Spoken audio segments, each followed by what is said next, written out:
Hi hello ನಮಸ್ಕಾರ. ಆರಾಮದಿರಿ ಎಲ್ಲರೂ ಅಂತ ಅಂದ್ಕೊಂಡಿದ್ದೀನಿ. ಇವತ್ತು ಬೆಳಗಿನ ಬ್ರೇಕ್ಫಾಸ್ಟು ಪಡ್ಡು ಮಾಡಿದ್ವಿ. ಪಡ್ಡಂತೂ ಮಾಡೋದು ಎಲ್ಲರಿಗೂ ಗೊತ್ತೇ ಇದೆ. ಬನ್ನಿ ಇವತ್ತು ನಮ್ಮ ಉತ್ತರ ಫೇಮಸ್ ಅಡುಗೆ ಏನು ಮಾಡ್ತಾಯಿದ್ದೀನಿ ಅಂತ ನಿಮಗೆ ಹೇಳ್ತೀನಿ. ಮುಂದೆ ಏನು ಮಾಡ್ತಾಯಿದ್ದೀನಿ ಅಂದರೆ ನಿಮಗೆ ತೋರಿಸ್ತೀನಿ ನೋಡಿ. ಬದ್ನಿಕಾಯಿ ಎಣ್ಗಾಯಿ ಉತ್ತರ ಕರ್ನಾಟಕದವರು ತುಂಬ ರುಚಿಯಾಗಿ ಮಾಡ್ತಾರೆ. ರೊಟ್ಟಿ ಜೊತೆಗಂತೂ ತುಂಬ ಚಲೋನ ಆಕತಿ ಈ ಪಲ್ಯ. ಅಷ್ಟು ಚಲೋ ಮಾಡಿರ್ತಾರೆ ಈ ಪಲ್ಯನ ಹೆಂಗೆ ಮಾಡ್ತಾರೋ ಮತ್ತು ಏನೇನು ಸಾಮಾನು ಹಾಕಿ ಮಾಡ್ತಾರೆ ಅಂತ ಮುಂದೆ ತಿಳ್ಕೊಳ್ಳೋನು. ಅದಕ್ಕಿಂತ ಮೊದಲು ಇವತ್ತರ ಬಾಕ್ಲೊಳಗೆ ಯಾರು ರಂಗೋಲಿ ಹಾಕೀನಿ ಅಂತ ನೋಡ್ರಿ.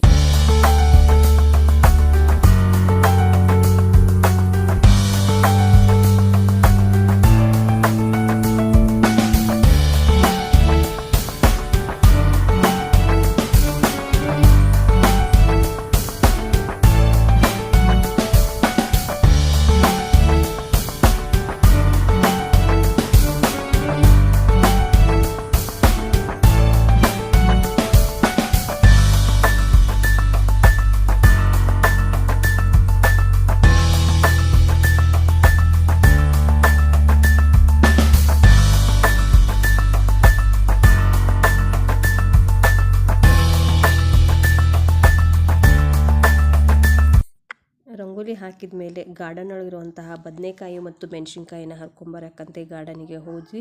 ಗಾರ್ಡನ್ನಲ್ಲಿ ಮೆಣಸಿನ್ಕಾಯಿ ಒಂದೇ ಗಿಡ ಉಳ್ಕೊಂಡಿದೆ. ಮೊದಲಿನ ಗಿಡಗಳೆಲ್ಲ ಕಿತ್ತು ಹಾಕಿವಿ. ಇದು ಜವಾರಿ ಗಿಡ ಅಂತ ಹೇಳ್ಬೋದು. ತುಂಬ ಖಾರ ಆಗಿರ್ತಾವೆ ಮೆಣಸಿನ್ಕಾಯಿ.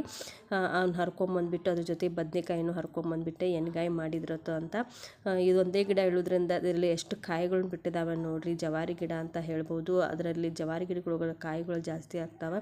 ಇಲ್ಲೇ ನೀರು ತುಂಬಿ ಇಟ್ಕೊಂಡಿದ್ರು ಅವ್ನು ತೊಳ್ಕೊಂಡು ಒಳಗಡೆ ತೊಗೊಂಡು ಹೋದೆ. ಬದ್ನಿಕಾಯಿನೂ ಅಷ್ಟೇ ಹರ್ಕೊಂಡು ತೊಳ್ಕೊಂಡು ಒಳಗಡೆ ತೊಗೊಂಡು ಹೋದೆ. ಇದನ್ನು ನಾನು ಕಟ್ಗೆ ಒಲೆ ಒಳಗನ ಮಾಡೀನಿ. ನಮ್ಮ ಮನೆಯೊಳಗೆ ಕಟ್ಗೆ ಒಲಿನ ಜಾಸ್ತಿ ಮಾಡೋದು. ನಮ್ದು ಹಿತ್ಲ ಔಟ್ಸೈಡಲ್ಲಿ ಮನೆ ಕಟ್ಟಿಸ್ಕೊಂಡಿದ್ದೀವಿ ಸಣ್ಣದೊಂದು. ಅಲ್ಲಿ ನೋಡಿ ಇಷ್ಟೊಂದು ಬದ್ನಿಕಾಯಿ ಸಿಕ್ಕಿದ್ದಾವೆ ನಮ್ಮ ಗಾರ್ಡನಲ್ಲಿ. ಒಂದು 1/4 kg ಅಷ್ಟು ಆಗ್ಬೋದು. ಇದನ್ನು 4 ಭಾಗಗಳನ್ನ ಕಟ್ ಮಾಡ್ಕೋಬೇಕು. ಪೂರ್ತಿ ಕಟ್ ಮಾಡೋಂಗಿಲ್ಲ. ಈ ರೀತಿ ಕಟ್ ಮಾಡಿಕೊಂಡು ಇದರಲ್ಲಿ ಉಳಿದ ಮಸಾಲೆ ತುಂಬ್ಕೊಂಡು ಇಟ್ಕೋಬೇಕು. ಇದನ್ನು ನೀರಲ್ಲಿ ಹಾಕಿಬಿಟ್ಟಿದ್ದೀನಿ. ಕಪ್ಪಾಗತ್ತೆ. ಇಲ್ಲಾಂದರೆ ಒಂದು ಬಾಳಿಗೆ ಇಟ್ಕೊಂಡು ಅದರಲ್ಲಿ ಎಣ್ಣೆ ಕಾಯಕ್ಕೆ ಇಟ್ಬಿಟ್ಟು ಸಾಸಿವೆ ಹಾಕಿದ್ದೀನಿ. ಸಾಸಿವೆ ಚಟ್ಪಟ ಅಂದಮೇಲೆ ಇದಕ್ಕೆ ಇವಾಗ ಈರುಳ್ಳಿ ಹಾಕಬೇಕು, ಕರಿಬೇವಿನ ಸೊಪ್ಪು ಹಾಕಬೇಕು. ನೋಡಿ ಕರಿಬೇವಿನ ಸೊಪ್ಪು ತುಂಬ ಕಾದ್ರಿಂದ ಚಟ್ ಅಂತ ಇದೆ. ಆಮೇಲೆ ಉಳ್ಳಾಗಡ್ಡಿ ಸಣ್ಣಗೆ ಕಟ್ ಮಾಡ್ಕೊಂಡಿರೋದು ಮಿಕ್ಸಿಗಾದ್ರೂ ಹಾಕೊಂಡು ಪೇಸ್ಟ್ ಮಾಡಿ ಆದರೂ ಹಾಕ್ಬೋದು. ನಾನು ಕಟ್ ಮಾಡಿಕೊಂಡು ಈ ರೀತಿ ಹಾಕ್ತಾಯಿದ್ದೀನಿ. ನಂತರ ಇದಕ್ಕೆ ಹಸಿಮೆಣಸಿನ್ಕಾಯಿ ಎಲ್ಲ ಹಾಕಿ ಜಜ್ಜಿರುವಂತಹ ಪೇಸ್ಟನ್ನು ಸೇರಿಸ್ಬೇಕು. ಒಂದು ಹುರ್ಕೊಂಡು ಕೆಳಗಡೆ ಇಳ್ಕೊಂಡ್ಬಿಡಬೇಕು. ಇಳ್ಕೊಂಡು ಉಳಿದಿರೋಂತಹ ಮಸಾಲೆಗಳನ್ನು ಸೇರಿಸಬೇಕು. ನೋಡಿ ಇವಾಗ ಚೆನ್ನಾಗಿ ಫ್ರೈ ಆಗಿದೆ. ಫ್ರೈ ಆಗಿರೋದನ್ನು ಕೆಳಗಡೆ ಇಳಿಸ್ಕೊಂಡು ಇಟ್ಕೊಳ್ಳೋಣ. ಇವಾಗ ಈ ಎಣ್ಗಾಯಿ ಪಲ್ಯ ರೊಟ್ಟಿ ಜೊತೆಗೆ, ಚಪಾತಿ ಜೊತೆಗೆ, ಅನ್ನದ ಜೊತೆಗಂತೂ ತುಂಬ ರುಚಿಯಾಗಿರ್ತದೆ. ಇದಕ್ಕೆ ಜಾಸ್ತಿ ಮಸಾಲೆಗಳನ್ನ ಹಾಕೋದಿಲ್ಲ. ಅರಿಶಿನ, ಉಪ್ಪು ಮತ್ತು ಸ್ವಲ್ಪ ಗರಂ ಮಸಾಲ ಮತ್ತು ಗುರಳ್ ಪುಡಿ. ನಮ್ಮ ಉತ್ತರ ಕರ್ನಾಟಕದವರು ಗುರಳ್ ಪುಡಿ ಅಂತೂ ಕಾಯಂ ಬೇಕೇ ಬೇಕು ಕಾಯಿ ಪಲ್ಯಗಳಿಗೆ. ನೋಡಿ ಇಲ್ಲಿ ನಾನು ಹಿತ್ತಲಲ್ಲಿ ಒಲೆ ಮೇಲೆ ಮಾಡ್ತಾಯಿದ್ದೀನಿ. ಒಳಗಡೆ ನಾವು ಮಾಡೋದು ಚಹಾ ಆಮೇಲೆ ಹಾಲು ಕಾಯಿಸೋದು ಅಷ್ಟೇ ಮಾಡಿರ್ತೀವಿ ಜಾಸ್ತಿ. ಅಕಸ್ಮಾತ್ ಏನಾದರೂ ರಾತ್ರಿ ಹೊತ್ತು ಅಡುಗೆ ಮಾಡೋದಾದರೆ ಅಷ್ಟೇ ಒಳಗಡೆ ಮಾಡಿರ್ತೀವಿ. ಅರ್ಜೆಂಟಲ್ಲಿ ಏನಾದರೂ ಇತ್ತಂದರೆ ನೋಡಿ ಗರಂ ಮಸಾಲ ಹಾಕಿಬಿಟ್ಟು, ಉಪ್ಪು ಹಾಕಿಬಿಟ್ಟು, ಅರಿಶಿನ ಹಾಕಿಬಿಟ್ಟು ಲಾಸ್ಟಲ್ಲಿ ಗುರಳ್ ಪುಡಿ ಹಾಕಿ ಮಿಕ್ಸ್ ಮಾಡ್ಕೊಳ್ಳೋಣ. ಅದಕ್ಕಿಂತ ಮುಂಚೆ ಹುಳಿ ಹಿಂಡ್ತೀವಲ್ಲ, ಹುಣಸೆ ಹುಳಿ, ಅದಕ್ಕಾಗಿ ಬೆಲ್ಲ ಸೇರಿಸಲೇಬೇಕು. ಬೆಲ್ಲ ಹಾಕಿದರೆ ಸಿಹಿಯಾಗಿಯೂ ಇರುತ್ತೆ. ಹುಳಿ ಹಿಂಡಿರೋದ್ರಿಂದ ಹುಳಿನೂ ಆಗಿರುತ್ತೆ. ಪಲ್ಯ ಅಷ್ಟು ರುಚಿಯಾಗಿರ್ತೈತಿ. ನೋಡ್ರಿ ಇದನ್ನು ಮಿಕ್ಸ್ ಮಾಡಿ ಈ ರೀತಿ ಇಟ್ಬಿಟ್ಟು ಮೊದಲೇ ಹೋಳುಗಳನ್ನ ಮಾಡ್ಕೊಂಡಿರೋಂಥ ಬದನೆಕಾಯಿಗಳಲ್ಲಿ ಇವನ್ನ ತುಂಬ್ಕೋಬೇಕು. ಒಂದೊಂದಾಗಿ ತುಂಬಿಕೊಂಡು ಅದರಲ್ಲೇ ಇಟ್ಕೋತೀನಿ ನಾನು ಸೈಡಲ್ಲಿ. ನೋಡಿ ಈ ರೀತಿ ಒಂದೊಂದೇ ತುಂಬ್ಕೋಬೇಕು. ನೋಡಿ ಈ ರೀತಿ ಈ ಪಲ್ಯ ಭಾಳ ಅಂದ್ರೆ ಭಾಳ ರುಚಿಯಾಗಿರ್ತೈತಿ. ತುಂಬ ಫೇಮಸ್ಸನ್ನು ಆಗೈತೆ ಅಂತ ಹೇಳ್ಬೋದು ಉತ್ತರ ಕರ್ನಾಟಕದೊಳಗೆ. ಇವಾಗ ಹುಣಸೆ ರಸ ಹಿಂಡಿಬಿಟ್ಟು ಅದಕ್ಕೆ ಕುದಿಯೋಷ್ಟು ನೀರನ್ನು ಹಾಕಬೇಕು. ನಮಗೆ ಸ್ವಲ್ಪ ರಸದಂಗೆ ಬೇಕಲ್ಲ, ಅದಕ್ಕೆ ಹೀಗಾಗಿ ಇದನ್ನು ಈ ರೀತಿ ನೀರು ಹಾಕಿಬಿಟ್ಟು ಕುದಿಯೋಕೆ ಇಟ್ಟಿದ್ದೀನಿ. ಇವಾಗಿದು ಬೆಂದಾಗಿದೆ ನೋಡಿ ಯಾವ ರೀತಿ ಕುದೀತಾ ಇದೆ ಅಂತ. ಇದಕ್ಕಿವಾಗ ಶೇಂಗಾ ಪುಡಿ ಹಾಕಬೇಕು. ಶೇಂಗಾ ಪುಡಿ ಆದರೂ ಹಾಕ್ಬೋದು, ಇಲ್ಲ ಕೊಬ್ಬರಿ ಪುಡಿ ಆದರೂ ಹಾಕ್ಬೋದು. ನಾನು ಶೇಂಗಾ ಪುಡಿನ ಹಾಕ್ತೀನಿ. ನಮ್ಮ ಮನೇಲಿ ಇದೇ ಇಷ್ಟ.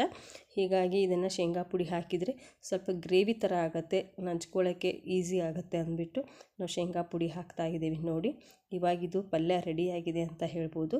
ಇದನ್ನು ಒಂದು ಸ್ಟೀಲಿನ ಪಾತ್ರೆಯೆಲ್ಲ ತೆಗೆದಿಟ್ಕೊಂಡು ಮುಚ್ಚಿಟ್ಕೊಂಡ್ಬಿಟ್ಟಿರ್ತೀವಿ. ಒಲೆ ಮೇಲೆ ಇಟ್ಟು ಮಾಡಿರೋದನ್ನು ಹಾಗೆ ತೆಗೆದಿಡೋದಿಲ್ಲ. ನೋಡಿ ಈ ರೀತಿ ತೆಗೆದಿಟ್ಕೊಂಡಿದ್ದೀನಿ. ಈ ಪಲ್ಯ ರೆಸಿಪಿ ನಮ್ಮ ಉತ್ತರ ಕರ್ನಾಟಕದವ್ರಿಗೆ ತುಂಬಾ ಇಷ್ಟ. ಯಾವುದೇ ಸಂದರ್ಭದಲ್ಲಾದರೂ ಊರಿಗೆ ಹೋಗುವಾಗ ಕಟ್ಕೊಂಡು ಹೋಗುವಾಗ ಈ ರೀತಿ ಬದ್ನೆಕಾಯಿ ಎಣ್ಗಾಯಿನ ಮಾಡಿ ಕಟ್ಕೊಂಡು ಹೋಗ್ತಾರೆ. ಅಷ್ಟು ರುಚಿಯಾಗಿರ್ತೈತಿ ಇದು ಪಲ್ಯ. ಬದನೆಕಾಯಿಯ ಪ್ರಿಯರು ಉತ್ತರ ಕರ್ನಾಟಕದವರು ಅಂತ ಹೇಳಿದರೂ ತಪ್ಪಾಗಲಿಕ್ಕಿಲ್ಲ. ನಂತರ ನಾನು ಎಲ್ಲ ಪಲ್ಯಗಳನ್ನು ಮಾಡ್ಕೊಂಡ್ಬಿಟ್ಟು ಹಾಲು ಕಾಯ್ಸೋಕೆ ಇಟ್ಟಿದ್ದೆ ಕಿಚ್ಚದ ಮೇಲೆ. ನೋಡಿ ಹಾಲು ಯಾವ ಥರ ಕಾದಿದೆ ಅಂತೆ, ಉಕ್ಕುವುದೂ ಇಲ್ಲ. ಕಿಚ್ಚದ ಮೇಲೆ ಇಟ್ಟರೆ ಈ ರೀತಿ ಹಾಕೊಡುತ್ತೆ. ಇವತ್ತು ಬ್ರೇಕ್ಫಾಸ್ಟಿಗೆ ಅಂತ ಹೇಳಿಬಿಟ್ಟು ನಾನು ಇವತ್ತು ಪಡ್ಡುಗಳನ್ನು ಮಾಡಿದ್ದೆ. ನೋಡಿ ಇಲ್ಲಿ ನಿನ್ನೆ ದೋಸೆ ಹಿಟ್ಟು ಉಳ್ಕೊಂಡಿತ್ತು, ಅದರಿಂದನೇ ಪಡ್ಡು ಮಾಡಿಕೊಂಡು ಬ್ರೇಕ್ಫಾಸ್ಟ್ ಮಾಡ್ಕೊಂಡ್ರಾಯ್ತು ಅಂತ ಪಡ್ಡು ಮಾಡ್ಕೊಂಡು ತೆಗಿತಾ ಇದ್ದೀನಿ. ಇದರಲ್ಲಿ ಉಳ್ಳಾಗಡ್ಡಿ ಹೆಚ್ಚಿ ಹಾಕಿದ್ದೀನಿ, ಸ್ವಲ್ಪ ಹಸಿಮೆಣ್ಸಿಗೆ ಕಟ್ ಮಾಡಿ ಹಾಕ್ಕೊಂಡಿದ್ದೀನಿ. ಉಪ್ಪು ಸೋಡಾ ಹಾಕಿಬಿಟ್ಟು ಜೀರಿಗೆ ಹಾಕಿಬಿಟ್ಟು ಮಾಡ್ಕೊಂಡು ತಕ್ಕೊಂಡು ನಾನು ನಮ್ಮ ಅತ್ತೆಯವರು ನಾಷ್ಟ ಮಾಡಿದ್ವಿ. ನಮ್ಮ ಮನೆಯವರು ಮೊದಲೇ ಮಾಡಿ ಹೋಗಿದ್ದರು, ಅವರು ಪಡ್ಡನ್ನೇ ತಿಂದು ಹೋಗಿದ್ದಾರೆ. ನೋಡಿ ಯಾವ ಥರ ಕೆಂಪಗಾಗಿದ್ದಾವೆ ಅಂತ. ಇದು ನಾನು ನಾನ್ ಸ್ಟಿಕ್ಕೇ ಬಳಸೋದು ಕಟ್ಟಿಗೆ ಒಲೆ ಮೇಲೆ. ಆದರೂ ದೋಸೆನೂ ಮಾಡ್ತೀನಿ, ಆಮೇಲೆ ಪಡ್ಡುಗಳನ್ನು ನಾನ್ ಸ್ಟಿಕ್ ತವಾದಲ್ಲೇ ಒಲೆ ಮೇಲೆ ಮಾಡೋದು. ತುಂಬ ಜನ ಒಲೆ ಮೇಲೆ ಅಂದರೆ ಕಪ್ಪಗಾಗತ್ತೆ ಅಂತಾರೆ, ಆದರೆ ಕಪ್ಪಗಾಗಿರೋದು ನಾವು ಆರಾಮಾಗಿ ಕ್ಲೀನ್ ಮಾಡ್ಕೋಬೋದು. ನೋಡಿ ಬ್ರೇಕ್ಫಾಸ್ಟ್ ಪಡ್ಡು ತಿನ್ನೋಣ ಬನ್ನಿರಿ ಎಲ್ಲರೂ. ಇವತ್ತಿನ ವಿಡಿಯೋ ನಿಮಗೆ ಇಷ್ಟ ಆಗಿದೆ ಅಂತ ಅಂದ್ಕೊಂಡಿದ್ದೀನಿ. ದಯವಿಟ್ಟು ನನ್ನ ಚಾನಲ್ಗೆ ಸಪೋರ್ಟ್ ಮಾಡಿ, ಲೈಕ್ ಮಾಡಿ, ಶೇರ್ ಮಾಡಿ ಮತ್ತು ಕಮೆಂಟ್ಸ್ ಮಾಡಿ. ಮತ್ತೆ ಮುಂದಿನ ವಿಡಿಯೋದಲ್ಲಿ ಸಿಗೋಣ. ಎಲ್ಲರಿಗೂ ನಮಸ್ಕಾರ.